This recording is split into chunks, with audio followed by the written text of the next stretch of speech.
అంటే is it state marine police? Yes sir, state marine police and coast guard కలిపి joint patrolling చేస్తాం sir. మరి joint patrolling చేస్తే మరి మీకు ఇంత ఈజీగా ఎలా చేసేస్తున్నారు, డ్రాప్ చేస్తున్నారు మొత్తం ఫుడ్ అంతా మన ఈ బ్యాగ్స్ అని?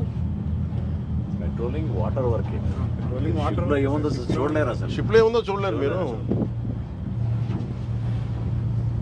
షిప్ లోకి ఏం వెళ్తుందా అన్నది చెక్ చేస్తారు సార్, రైస్ వెళ్తుందా లేదా అన్నది కస్టమ్స్ వాళ్ళు చెక్ చేస్తారు. ఇదా కార్గో అంతా కాదు, ఇప్పుడు ఇలా ఎవరైనా బయట నుంచి వచ్చేసి ఎవరైనా ఏదైనా చేసేయచ్చు కదా, దిర్ ఇస్ అ పాసిబిలిటీ కదా. అంటే ఇది ఎలాంటి పోటీ? ఇది ఎవ్వరు దీని మీద దృష్టి సారించిన పోటీ ఇది కాదు. ఒక్కసారి ఇలాంటి ఇలీగల్ రేపొద్దున ఏదైనా పాసిబిలిటీ ఉంది కదా, every possibility. I think this should center attention కావాలి దీని మీద. Home Minister attention is needed, no?